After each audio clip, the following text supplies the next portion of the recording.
보라, 내가 오늘 생명과 복과 사망과 화를 내 앞에 두었나니 곧 내가 오늘 내게 명령하여 내 하나님 여호와를 사랑하고 그 모든 길로 행하며 그의 명령과 규례와 법도를 지키라 하는 것이다. 왜냐하면 내가 생존하며 건강할 것이요 또 내 하나님 여호와께서 내가 가서 차지할 땅에서 내게 복을 주실 것입니다. 그러나 내가 만일 마음을 돌이켜 듣지 아니하고 유혹을 받아 다른 신들에게 절하고 그를 섬기면 내가 오늘 너희에게 선언하노니 너희가 반드시 망할 것이다. 너희가 요단을 건너가서 차지할 땅에서 너희의 말이 들리지 못할 것입니다. 내가 오늘 하늘과 땅을 불러 너에게 증거를 삼노라. 내가 생명과 사망과 복과 저주를 내 앞에 두었은즉 너와 내 자손이 살기 위하여 생명을 택하고 내 하나님 여호와를 사랑하고 그의 말씀을 청종하며 또 그를 의지하라. 그는 내 생명이시오 내 장수이시니 여호와께서 내 조상 아브라함과 이삭과 야곱에게 주리라고 맹세하신 땅에서 내가 거주하리라. 아멘. 아멘. 예, 오늘 신명기 30장의 말씀을 가지고 올바른 선택이란 제목으로 이종조 선교사님께서 말씀을 선포해 주겠습니다. 귀한 은혜 받으시기 바랍니다. 할렐루야. 반갑습니다. 일주일 동안 우리가 세상에 열심히 살다가 또 이렇게 오늘 주의 날을 맞이해서 경건한 마음으로 예배를 드리시도록 은혜 주신 하나님께 영광과 찬양을 드립니다. 제가 원래 목회는 오래 했지만은 항상 이 단에 설 때마다 떨리고 두려운 마음은 옛날이나 지금이나 똑같아요. 내가 어떻게 하여야 정말 성도들에게 생명의 말씀을, 하나님의 말씀을 올바로 전할 수 있을까 하는 마음으로 설교를 부탁받고 일주일 동안 고민을 엄청나게 했어요.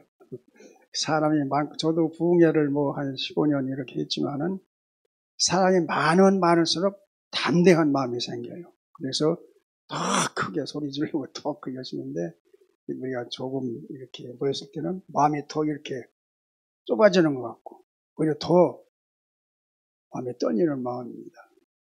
항상 말씀을 두려운 마음 가지고 우리가 이 말씀에 대한 집착할 때 하나님께서 오늘 또 우리 함께 하실 줄 믿습니다. 우리 성경을 여러분들 많이 봅니다.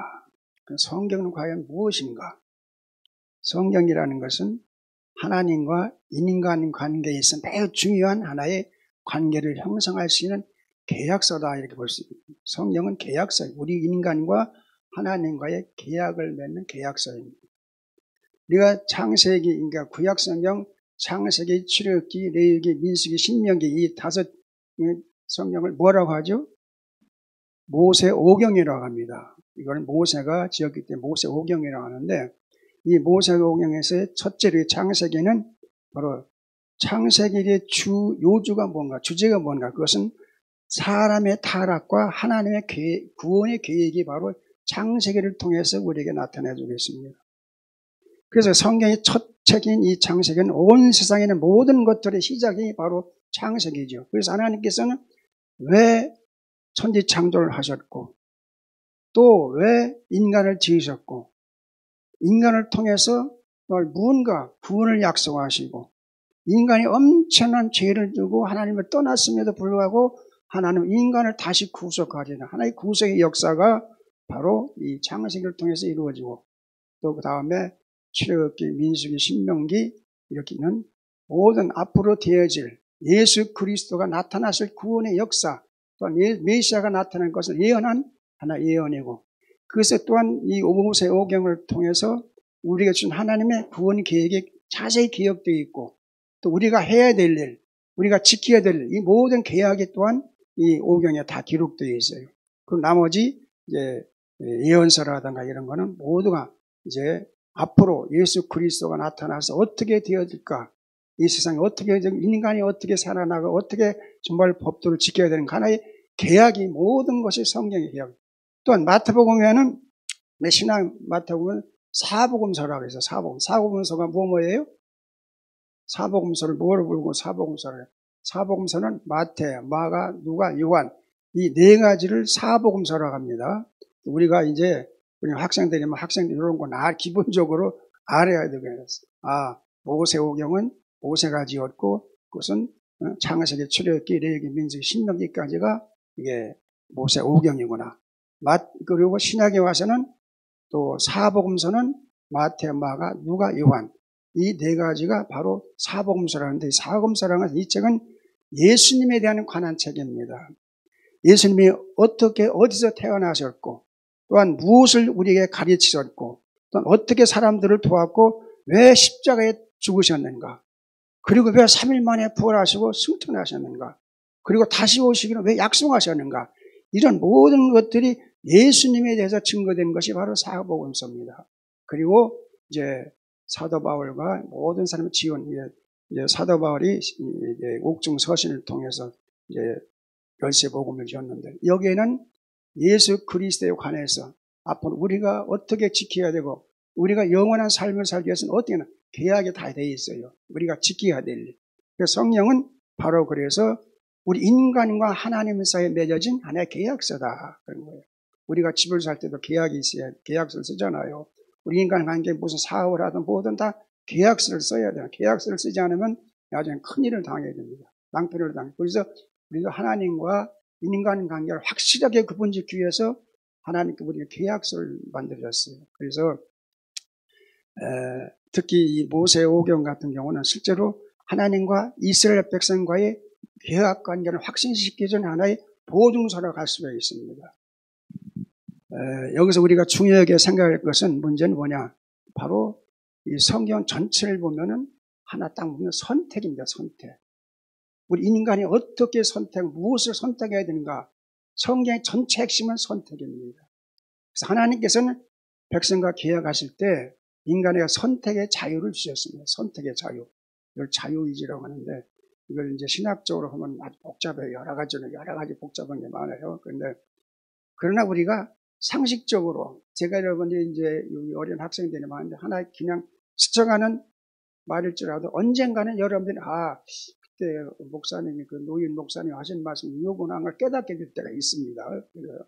그냥 성경은 그냥 물 흐르듯이 쭉 흘러다 보면은 언젠가 우리의 마음속에 촉촉이 젖어들 때가 있는 거예요. 나도 모르는 사이에. 그래서 무조건 그 성경은 듣고 읽어야 되는 겁니다. 그래서 하나님께서는 백성들에게 이스라엘 백성 두 가지 계약을 하셨습니다. 약속이 바로 계약인데 계약을 했어요. 첫째는 어떤 계약이냐? 일방적 계약입니다. 일방적 계약이라는 것은 하나님께서 임의대로 정해진 계약입니다. 그래서 이것을 종무적 계약이라고 하는데 종무적이라는 것은 위에서부터 내려오는 그러니까 일반적 계약이라고 할 수 있는 하나님의 일방적인 계약이 위에서 내려오는 계약이 있습니다. 우리가 이제 참고적으로 보면 창세기 12장 1절 3절에 보면 하나님께서 아브라함을 택하시고 너의 친척 본토쪽 떠나라. 무조건 그냥 떠나라는 하나의 명령이죠. 이게 종무적 계약입니다. 떠날 때 내가 너를 어떻게 해줄 것이다. 넌 복의 근원이 될 것이고 너를 축복하는 자는 축복을 받을 것이고 내가 저주하는 자에게 저주를 이런 엄청난 하나의 계약을 주시는 거예요. 약속을 하시는 겁니다. 이게 계약인데 또 하나는 쌍무적 계약이 있어요. 쌍무적 계약. 일방적 계약이고 쌍무적은 뭘까? 서로가 상대가 합의하여서 이루어지는 계약입니다. 그래서 내가 너희 명령을 지키면은 너희가 나의 명령을 지키면 나도 너에게 원하는 대로 이렇게 해주겠다는 것은 바로 쌍무적 계약입니다. 서로 합의해서 이루어지는 거죠. 우리가 뭔 계약할 때 서로 그렇잖아요. 내가 이럴 때 당신 이렇게 하시고 이건 집은 얼마짜리인데 그럼 얼마 좀 깎아줘 서로가 계약을 하는 거예요. 이렇게 이것을 이제 말한다면 신에서는 계약이라고 이렇게 말하는데 이것은 하나님께서 모세를 통해서 이루어진 계약입니다. 그게 바로 십계명이죠.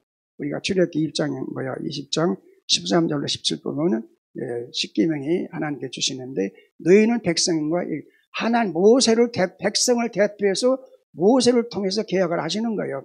우리 백성과 일일이 다 하나하나 계약을 못하기 때문에 하나는 대표적으로 모세를 들어서 시내산에서 계약을 하시는데 바로 십계명의 계약이에요. 바로 십계명은 우리와 인간과 하나님이 지켜야 할 계약인 겁니다. 계약.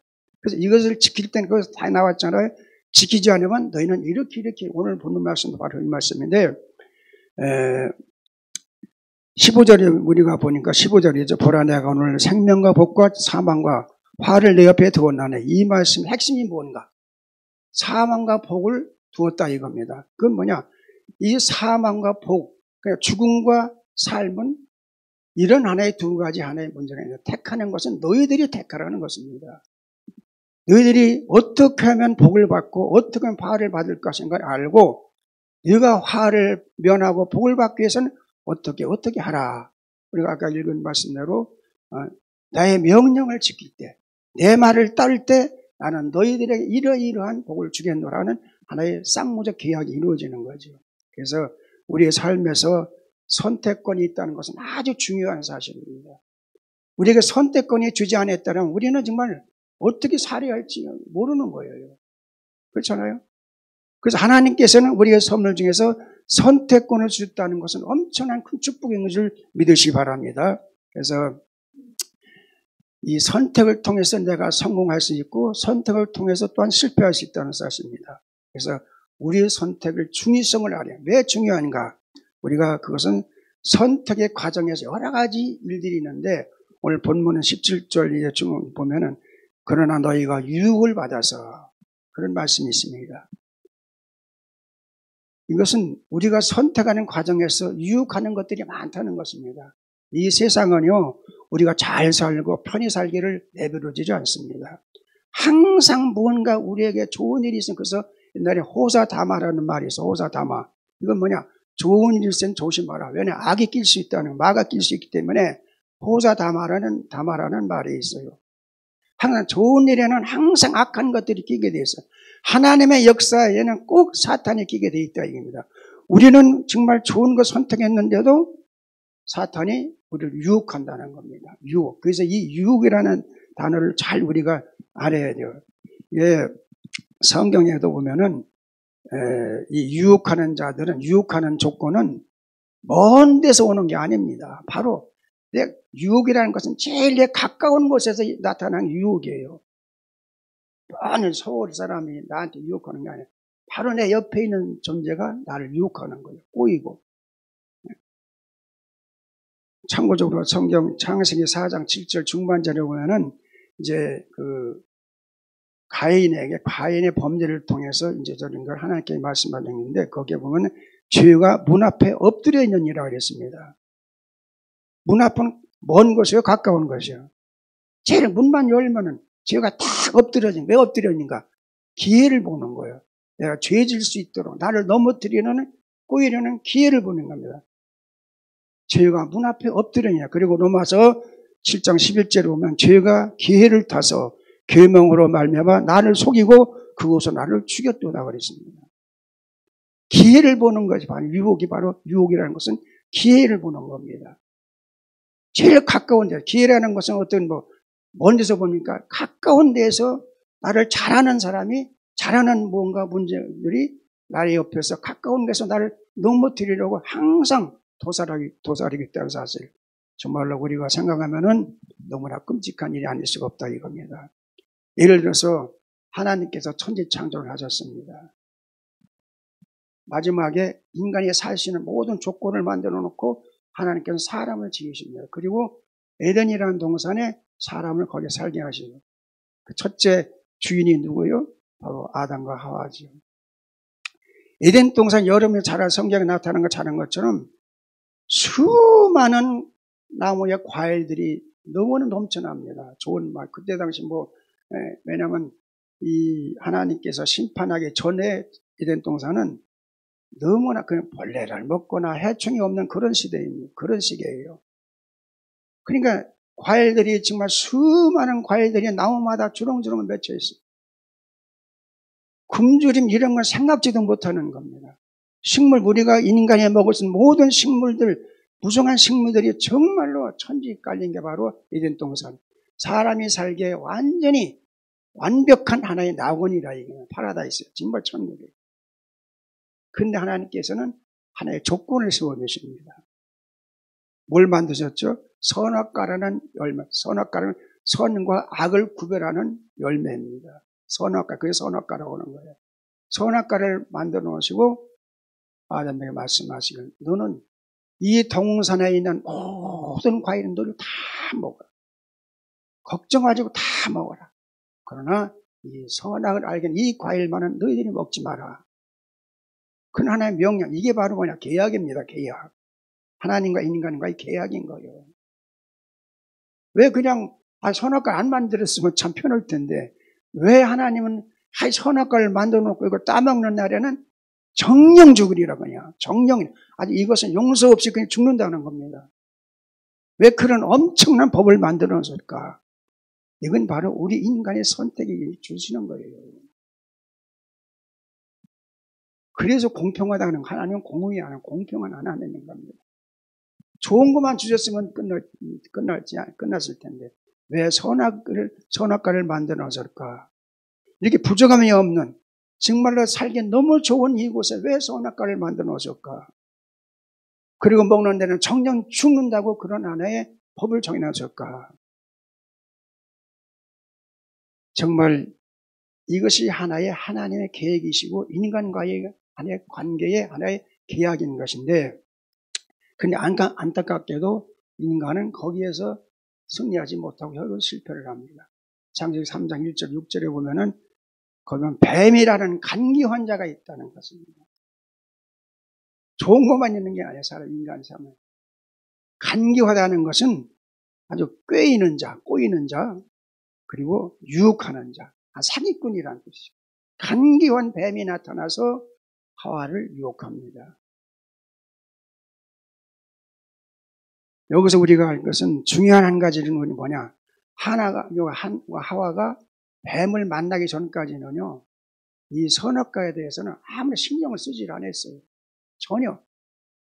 왜냐? 선악과 아니라도 수많은 과일들이 주렁주렁 맺히고 뭐 엄청난 좋은 적인데 선악과 신경 하나님 먹지 말라고 했으니까 그냥 신경도 안 썼어요. 그런데 뱀을 만나고 나서 뱀의 말을 듣고 나서 문제가 발생합니다. 우리가 이거 본다는 것 참 중요합니다. 우리가 볼 수 있다는 거, 본다는 것 참 이게 중요하죠. 여러분, 유혹받은 자는 듣고 보는 과정에서 마음이 바뀌게 돼 있어요. 마음이 요동을 합니다. 왜냐, 보는 순간 화려하게 보이고 즐겁게 보이고 쾌락적인 것을 통해서 마음의 요동을 치는 거야. 야, 진짜 저거 정말 맛있을까? 정말 좋을까? 정말 내가 하나님이 될까? 야, 그러면 하나님한테 내가 구해봤자 내 마음대로 얼마나 좋을까? 이렇게 뱀의 유혹을 받기 전까지는 전혀 선악과에 대해 신경도 안 쓰고 전혀 관심도 없던 하와의 마음에 선악과가 갑자기 뭐라고 했어요? 선악과를 보는 순간 보암직스럽고 먹음직스럽고 탐스럽게 보이더라. 요한일서 2장 15절 17절 말씀에는 보니까 육신의 정욕, 안목의 정욕, 이생의 자랑. 그게 보암직스럽다는 건 이생의 안목의 정욕적인 거죠. 이런 한해 안목으로 보는 눈으로 안목의 정욕, 탐스러운 이생의 자랑, 뭔가 그냥 엄청나게 보이는 거예요. 이런 한 해의 결과를 통해서 결국은 하와가 어떻게 홀랑 따먹어버립니다. 결과는 영원한 인간의 파멸이 왔다 이겁니다. 우리가 만약에 하와 할머니만 아니었으면 우리는 이런 고시세상에 고생 안 해도 정말 띵까띵까하게 잘 살 텐데 한 번의 유혹을 통해서 하와 할머니의 그 한 번의 유혹을 통해서 우리에게는 영원한 한해 파멸이 왔고 지금도 우리는 어려움을 당하고 있습니다. 그렇다면은 그 선악과가 그 꾀이는 자가 에덴 동산만 있느냐? 아니라 이겁니다. 오늘날 이 시대에는 우리를 유혹하는 뱀이 너무나 많다 이겁니다. 그것도 내일 제일 가까운 곳에 너무 많다는 것입니다. 우리가 지금 살면서 유혹하는 게 우리 젊은 학생들한테 많은데 젊은 학생 제일 유혹하는 게 뭐예요? 인터넷에 뱀이 있어요. 또 게임기, 오락기, 심지어 핸드폰까지.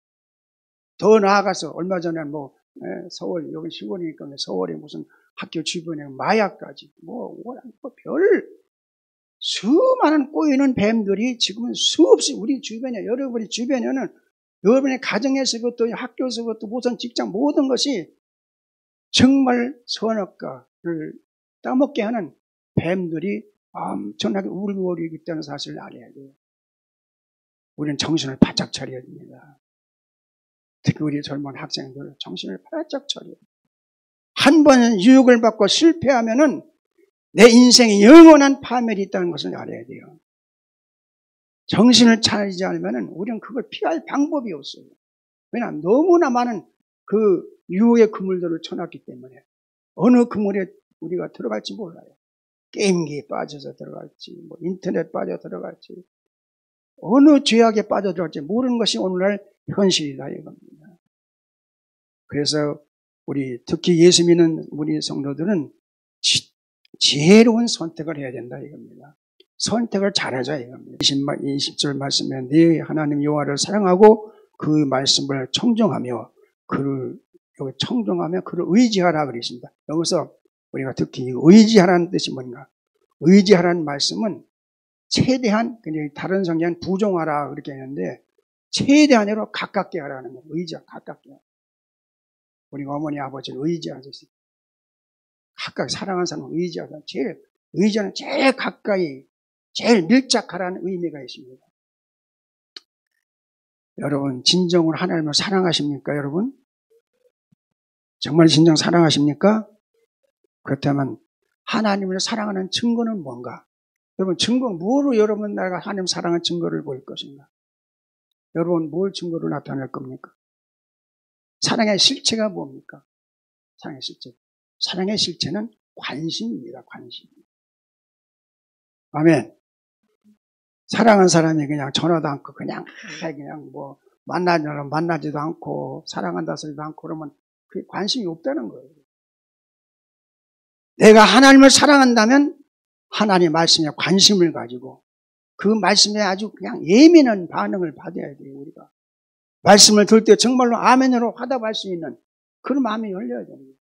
하나님의 말씀을 다 해도 그냥 둥둥둥 만둥 저게 무슨 소리인지도 모르고 사랑을 고백해도 이게 사랑이 고백인지 뭔지도 모르고 그런 얼마나 상대방이 답답하겠어요. 하나님의 말씀을 잘 이렇게 말씀을 하는데도 진짜인가 가짜인가 모르면 하나님이 얼마나 답답하시겠어요. 그래서 하나님을 사랑한다면 하나님의 말씀에 관심을 가져야 돼요. 왜냐?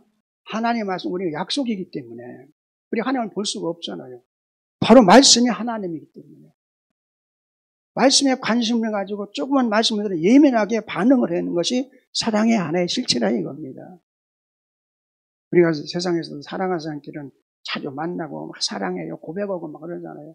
사랑하면서도 고백도 안 하고 사랑하는지 안 하는지 정말 딴 남자가 있는지 딴 여자가 있는지도 모르고 이런 상황 속에서는 우리가 하나님을 사랑할 수 있다고 말할 수가 없는 거예요. 첫째는 말씀에 관심을 갖자는 겁니다. 아멘. 그리고 말씀에 예민한 반응을 하자는 겁니다. 사랑한다면 사랑하는 고백을 해야 합니다. 그래서 하나의 선택이 여기 참 중요한 것이 그래서 우리의 올바른 선택이 필요하다는 사실입니다. 그래서 하나님께서는 우리 인간에게 자유 안에 선택할 수 있는 선택권을 주셨는데 자유의지란 뭔가? 바로 무언가 안에 스스로 구별하고 판단하고 결정할 수 있는 지각을 우리가 하나님께 받은 것입니다. 좋은 건지 정말 이것이 정말 나쁜 건지 이게 진리인지 아니면 거짓인지 분별할 수 있는 지각이 있어야 되잖아요. 왜 이단에 빠지는 줄 알아요? 이단? 여러분 이단이 뭐예요? 이단의 큰 정체가 뭐예요? 이단이라는 것은 하나님을 부정하는 게 이단이에요. 예수님을 부정하는 게 이단이에요. 쉽게 말해서 하나님이 없다. 하나님 어디 있어? 하나님 무슨 하나님? 예수님 무슨 구원을 줘? 야 구원을 주려면 10원을 더부터 10원을 주라. 1원을 더부터 10원을 이런 사람도 있어요. 야 무슨 구원을 주냐? 야 1원부터 10원을 주라. 이런 사람이 있어요. 아주 그냥 비난하는 사람 많아요. 지각이 어둡기 때문에 가려졌기 때문에 그래서 우리가 정말로 하나님께 기도하면서 내가 올바른 선택할 수 있는 하나의 그런 하나의 결정할 수 있는 하나님 앞에 매달려 기도하는 마음이 있어야 된다는 것입니다. 그래서 하나님께서는 우리가 요한복음 3장 16절에 보면 여러분 잘 아시잖아요. 하나님이 세상을 이처럼 사랑하사 누구를 주셨어요? 독생자를 주셨어요. 근데 누구든지 저를 믿는 자마다 뭘 얻는다? 구원을 얻는다. 여기다 정말로 이것은 요한복음 3장 13절은 에덴 동산, 제2의 에덴 동산의 역사라고 볼 수 있는 겁니다. 선택하는 과정이기 때문에. 왜 그런 줄 알아요? 에덴 동산 무엇을 잘 선택해? 선악과 선택. 선악과를 먹느냐 안 먹느냐. 따먹는 데는 어떻게 된다? 죽는다. 그러면 요한복음 3장 16절은 예수 그리스도를 이 땅에 보내십니다. 하나님은 하나님의 그 원리 원칙은 전 인류를 구원하는 것이 하나님의 목적입니다. 그래서 하나님 대신에 예수, 육신의 몸을 입으신 예수님이 오신 거예요. 그런데 하나님이 만약에 예수님 안 보냈다면 우리는 모르잖아요. 확실한 증거를 주기 위해서 예수 그리스도를 보냈다 이겁니다. 그 조건이 하나 있어요. 거기에. 선악과의 모든 열매 중에 선악과는 따먹지 말라 했는데 예수님을 보낸 하나님은 누구든지 예수를 믿으라는 겁니다. 믿는 자에게 구원받는 거예요. 선악과는 따먹지 말아야 구원받지만 예수님을 믿어야 구원받는 거예요. 우리가 교리를 하면 여러분에게 좀 학생들장 오해 이야기하기 쉽지 않았는데 우리 장년 여러분들은 이걸 알아야 돼요. 우리 기독교에는 두 가지 이론이 있어요. 칼빈주의에서 말은 절대 예정이 있습니다. 칼빈주의에서 말은 그건 장로교의 신앙입니다. 교리요. 그리고 성교교나 감리교는 예지 예정이라는 게 있어요. 그건 뭐냐면 절대 예정은 하나님께서 우리 인간의 몸에 생명체, 어머니 뱃속에서부터 택했다. 구원받을 자를 미리 선별했다. 이것이 바로 칼빈주의예요. 이게 절대 예정이야. 하나님 절대적으로 미리미리 택했다. 구원받을 자를. 그러나 요한일서를 낸 성경 감리교는 아니다. 하나님은 예지 예정이다. 예지 예정이란 뭐냐? 하나님은 전 인류를 구원하시는 목적은 틀림없다 이겁니다. 그러나 무조건 다 구원받는 게 아니라 예수를 믿는 자만이 구원받는다는 겁니다. 이게 바로 예정이에요. 그게 뭐냐? 선택이라 이거죠, 내가. 예수를 믿느냐, 안 믿느냐, 선택이에요. 이걸 여러분이 잘 이해를 해야 돼요. 이것 때문에 다 교단이 좀 이렇게 좀 충돌이 있는 경우가 많아요. 그럼 예를 들어서 한번 여러분을 물어볼게요. 여러분이 여러분의 뱃속에 여러분의 어머니의 뱃속에 있을 때 생명입니다. 그들의 죄가 있을까 없을까? 본인 생명들에게. 어머니 뱃속에 내가 있습니다. 아무것도 몰라요. 죄가 있을까 없을까? 네? 죄는 없어요. 물론 원죄가 있잖아요. 원죄라는 것은 원죄는 아담이 지은 죄를 원죄라고 하는데 이미 원죄는 예수 그리스도께 이 땅에 오셔서 우리 죄를 위해 십자가를 지신 순간에 다 사라진 겁니다. 원죄라는 거 말할 필요도 없어요. 그렇잖아요. 내가 자범죄, 내가 스스로 지은 죄를 통해서 내가 벌을 받고 지옥에 가는 거지 원죄 때문에 죄를 지옥 가는 건 이건 성경상 그건 맞지 않는다는 겁니다. 여러분 그걸 이제 여러분이 잘 이해를 해야 돼요. 내가 죄를 짓기 때문에 자범죄를 짓기 때문에 내가 지옥 가는 거지. 내가 아무 죄 없는데 하나님께 너 원죄 때문에 지옥 간다. 이건 성립될 수가 없다는 것이죠. 내가 어머니 뱃속에서 아무런 생각도 없어요. 이거는 생각도 없고 생명체이지만 생각도 없어요. 내가 뱃속에서 내가 같으면 사기를 쳐서 돈을 벌을까. 뱃속에서부터 그거는 내가 생명이 그런 생각합니까? 내가 어떻게 해야 정말 누구에게 사기를 쳐야 어디가 도둑질해야 그런 생각을 하나요? 내가 뱃속에서 어머니 뱃속에서 아니요. 이걸 우리가 똑바로 알고 그래서 내가 예수를 선택해야 된다는 확실한 하나의 증거가 있어야 됩니다. 내가 예수를 믿으려만이 구원받는다는 확신이 있어야 된다는 것. 그건 내가 선택해야 돼요. 만약에 전 인류를 하나님이 다 이렇게 미리 구원의 어머니 뱃속에서 다 택했다면은 예수님께서 오실 필요가 없어요. 이 땅에 십자가 지실 필요가 없어. 왜냐? 하나님 이미 다 하나씩 다 구원받을 자 택해냈다면 뭐로 예수님이 와서 십자가에 죽을 필요가 없어. 예수님께서 십자가에 죽으신 것은 내 죄 때문에 돌아가서 내가 그래서 주님 앞에 회개하는 거예요. 구약 시대에는 내가 죄를 지면은 대제사장한테 가서 내 죄를 고백해서 용서를 받게 돼 있어. 소를 잡고 양을 잡고 염소를 잡아서 그 피를 통해서 용서받아. 그러나 예수님께서 십자가에 지신 것은 내 죄를 위해서 소나 양이나 뭐 이런 건 짐승을 잡아서 해결하는 게 아니라 예수님의 피를 통해서 그 피의 공로로 우리가 구원받은 거예요. 그러니까 우리의 구원은 예수님께 있는 거예요. 그래서 우리가 예수를 믿는 겁니다. 믿어야 되는 겁니다. 내가 예를 들어 여러분 한번 생각해봐요. 지금 예수를 열심히 믿어. 근데 하나님께 내 모태에서부터 때까지도 안 했어. 얼마나 억울하겠어. 내가 지옥 간다. 예수 열심히 믿고 봉사하고 했는데 그렇잖아요. 얼마나 억울하겠어. 하나님은 그렇게 남을 억울하게 하나님이 아니야. 인간을. 물론 내가 예수를 믿다가 타락하고 지옥 갈 수는 있습니다.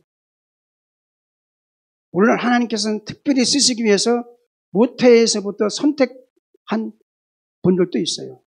구약시대에는 삼손도 그렇잖아요. 삼손도 하나님 미리 모태에서부터 택한 백성. 왜냐? 블레셋, 이스라엘 백성을 괴롭히는 블레셋에서 구원하기 위해서 삼손을 택하신 거예요. 모태에서부터, 어머니 뱃속에서부터. 근데 삼손이 이스라엘 구했어요? 못 구했어요. 들릴라라는 그 꼬이는 뱀 때문에 결국은 머리가 깎여지고 눈이 빠지고 엄청난 이스라엘 큰 실망을 줬잖아요. 사울왕도 하나님께서 택한 백성, 택해서 왕을 세웠어요. 결국은 어떻습니까? 내가 너를 버렸노라. 하나님 버리셨어. 이건 뭘 가리키는가? 내가 택함 받을지라도 정말로 하나님을 철저히 섬기고 하나님 앞에 조금 더 부족없는 삶, 이거 중요하다는 거예요. 내가 선택을 잘해야 되는 거예요. 나는 모태에서 하나님이 택했으니까 어떻게 알아요? 아는 사람 아무도 없어요. 난 모태 신앙이니까 하나님이 택했겠지. 나는 뭐 그걸 믿고서 뭐 방탕한다고 구원받아? 아니요. 오히려 그런 소리들은 내 신앙이 나태해질 수가 있어요. 우리는 정신을 차려 막 근신하는 마음, 경계하는 마음을 내가 정말로 하나님 앞에 뭔가 부족함이 없는 삶을 살아야 되겠다는 그나마 경계를 지금 가지고 우리가 살아가요. 이게 바로 내가 선택하는 거예요. 그게 바로 내가 스스로 경계하고 내가 스스로 주의하고 조심하고 하나님께서 아담에게 선악과는 절대 따먹지 말라 했으면 안 따먹었으면 되는 거야. 이건 하나님이 절대적으로 따먹지 말라고 하는 것이다. 그냥 선택을 해보니 따먹은 내가 선택은 하나님이 따먹으라고 내가 꼬이를 받고 따먹은 거예요. 그게 내 선택권인 겁니다. 그렇기 때문에 내가 왜 오늘 이런 말씀을 드리냐면 우리가 예수를 믿어도 좀 신앙적으로 어느 정도 기본적인 건 알자 이겁니다.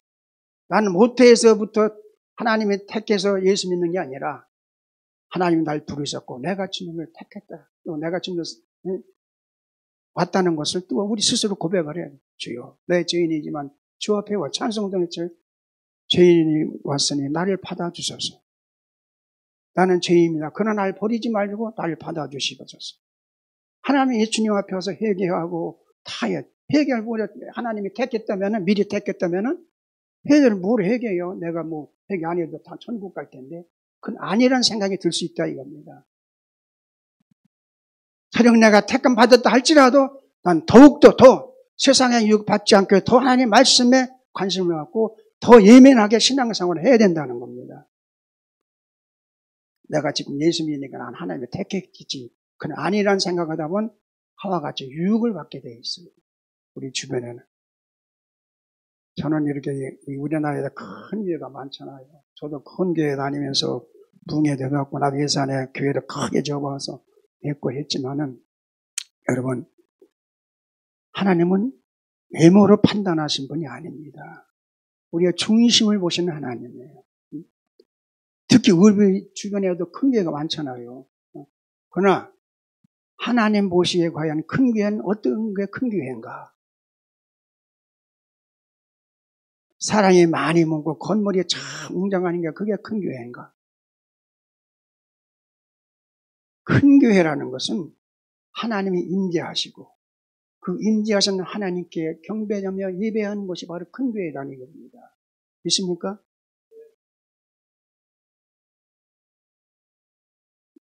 제가 다니면서 저는 우리 함께 세워가는 교회를 상당히 자랑하는 게 있어요.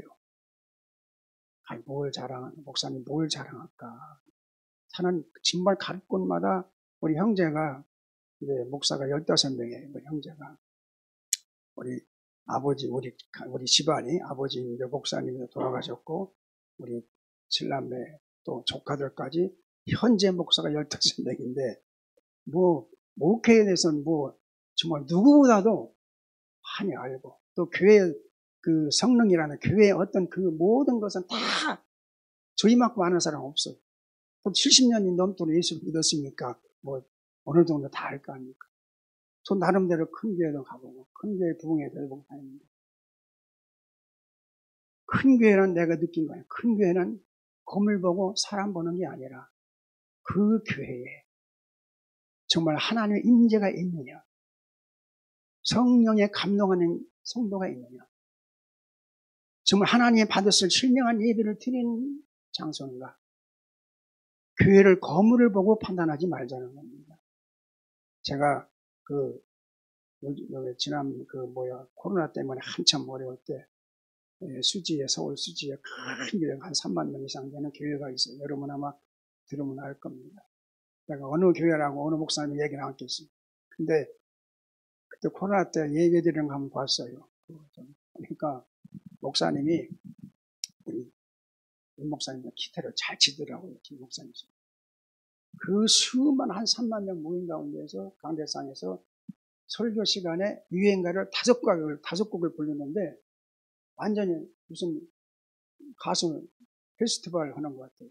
목사님이 기타를 치면서 앉아가지고 그때 무슨 거냐면 모닥불 피워놓고 마주 앉아서 기타를 쫙 하면서 그것도 가사를 해석하면서 목사님이 근데 5곡을 부르는 예배 시간에 설교를 않고 그거는 저 양반이 무슨 흘러간 노래 페스티벌을 하나 이렇게 했는데 모닥불 그러니까 내가 그래서 깨달았지. 저 목사가 참으로 오존한 목사. 왜 강단 밑에서 모닥불을 피워놓으라고 하는가? 성령의 불을 피워야지 목사가. 그렇잖아요. 성령의 역사가 있어야 왜 모닥불을 피워놓으라고 그걸 기타를 치고 앉아서 그 듣는 3만여 명이 말이야.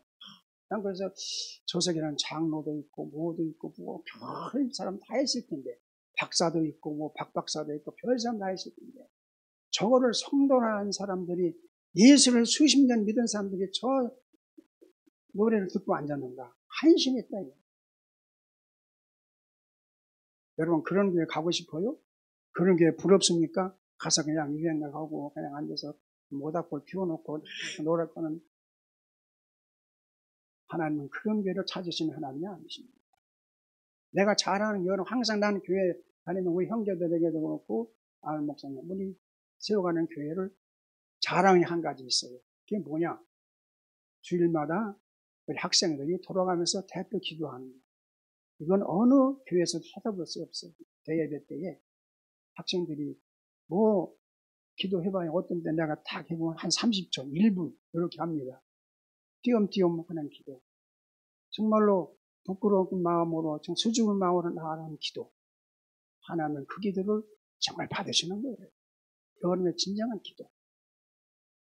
저는 어떤 때는 눈물이 나, 가정이 벅차다. 왜냐하면 제가 아는 교회가 중형 교회가 있는데 거기 장로님들 3분하고 권사님들 오시고 7명이 내가 함께 중국으로 선교를 떠났어요.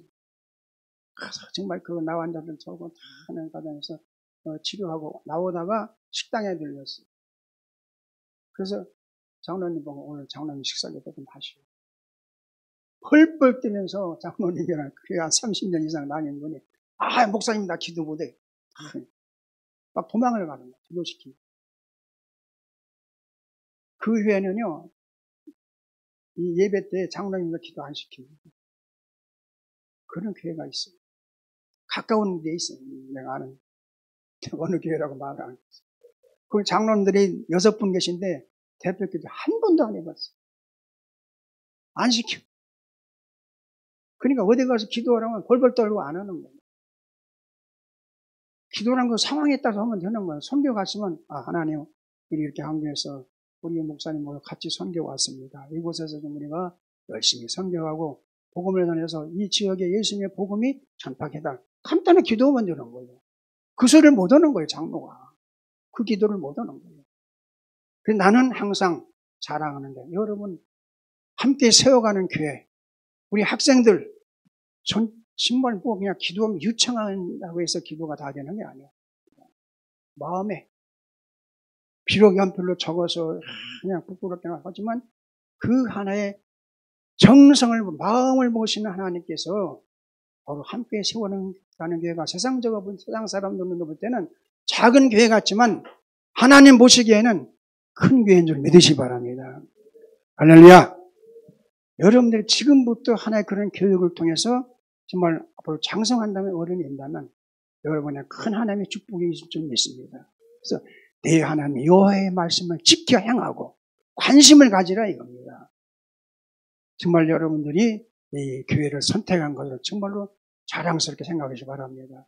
저도 상당히 비록 큰 교회 딸 때는 큰 교회 목사들이 만나면 우리 교회 와 막 이런 거 해야지 오시라고 막 그래요. 안 갑니다. 저는. 왜냐? 내가 선택을 잘했기 때문에 이게 함께 세워가는 교회의 선택을 잘했다 생각하기 때문에 여러분과 함께 생사 고락을 하면서 힘들고 어려울지라도 서로가 힘이 되어서 하나님 앞에 나갈 때 하나님께서는 이 교회를 크게 세워줄 것이고 여러분의 앞날에도 더 큰 하나의 승리자로서 세워갈 줄 믿습니다. 하나님은 그 큰 예루살렘, 웅장한 예루살렘 교회를 버리셨어요.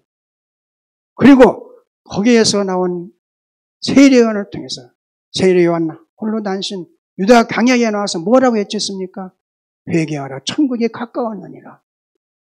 외로운 그 외롭고 쓸쓸한 광야 교회에 하나님을 함께 하셨습니다. 하나님은 세례요한과 함께 하셨어요. 그 큰 예루살렘 교회를 다 버리시고 그들은 그냥 완전히 멸망해 버렸잖아요. 지금도 예루살렘 교회는 알라 신들이 섬기는 성전이 되고 말았다 이겁니다. 왜 건물이 현천에서 무너졌습니까? 아니에요. 왜냐? 이미 예루살렘 교회는 하나님의 임재가 떠나버렸어요. 그래서 하나님의 사람 세례요한은 예루살렘 교회에 나왔습니다. 나와서 광야로 갔어요. 광야로 갔다는 건 먹는 것도 틀리고 생활이 틀립니다. 옷도 틀리고 입는 약대 토로옷을 입고 먹는 건 메뚜기와 석청에 꿀 메뚜기 잡아먹고 집도 없습니다. 그러나 그의 중심에 세례요한의 중심에 하나님의 성전이 만들어졌기 때문에 하나님은 그 마음에 임재하신 것입니다. 여러분들이 비록 이 삼각교회가 작지만은 정말 세례요한 같은 그런 마음으로 하나님께 기도하고 하나님 임재를 원할 때 여러분의 심령 속에 하나님 임재합니다. 그럴 때 마음의 성전이 이루어져요. 우리는 첫째 이 가시적 보이는 가시적인 교회가 아니라 내 마음의 성전을 이루어야 됩니다. 예레미야 51장에 보면 내 마음의 예루살렘을 두라 그랬습니다. 그건 뭐냐? 예루살렘 성전을 가리킵니다. 내 마음의 예루살렘을 두라. 성전, 내 마음의 성전을 두라 하는 겁니다. 여러분의 성전 속에 정말 깨끗이 정돈되어서 하나님이 임재하시고 우리 주님께서 임재하시는 그런 성전으로 만들어가길 바랍니다. 그러니까 여러분의 스스로가 큰 교회요 큰 자인 것을 믿으시 바랍니다. 할렐루야. 기도하겠습니다.